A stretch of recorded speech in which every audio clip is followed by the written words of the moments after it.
Assalamualaikum semua. Selamat pagi. Alhamdulillah. Hari ini 9 hari bulan 1 2026, hari Jumaat. Hari yang cerah insya-Allah. Alhamdulillah. Penat nak teruskan kerja-kerja buat kawasan bilik air ni. Lantai ni penat fikir, penat nak naikkan. Akan buat satu salur kat sini. Buat satu step supaya tanah tak mencik ke dalam lah kalau hujan. Okey. Sebelum tu penat nak fikir macam mana nak buat ni. Penat kena tukar juga kayu ni. Okey, penat cuba cari bahan-bahan dia. InsyaAllah.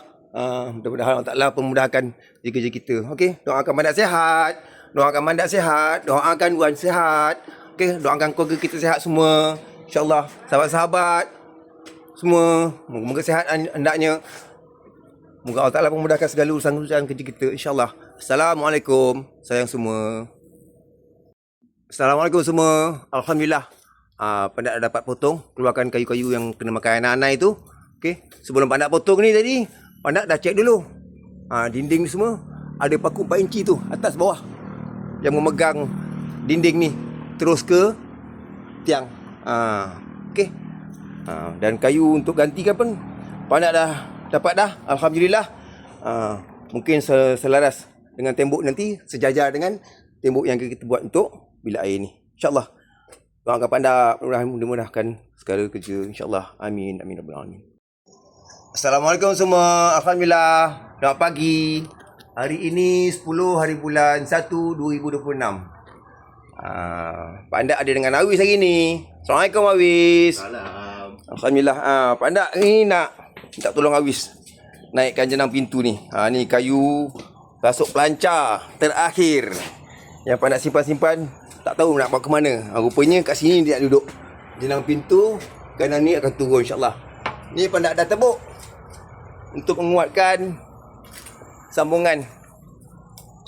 Yang ni semalam yang kayu yang ada anak-anak itu Pendak dah buang. Pendak dah pasang kayu bendul kat sini. Sambung dengan kayu gulung-gulung lantai. Ni pun gulung-gulung lantai ni. Jadi jenang pintu insya-Allah. Okey. Doakan Mandak sihat, doakan kami semua sihat. Wan Surah, keluarga kita semua sihat insya-Allah. Okey, sahabat-sahabat semua insya-Allah. Assalamualaikum sayang semua. Wih nak balik dah. Alhamdulillah. Dapat juga dia tolong Pendak. Besok masuk kerja pagi. Waalaikumsalam. Dah jumpa Wan dah weh Dah jumpa Wan dah? Okey.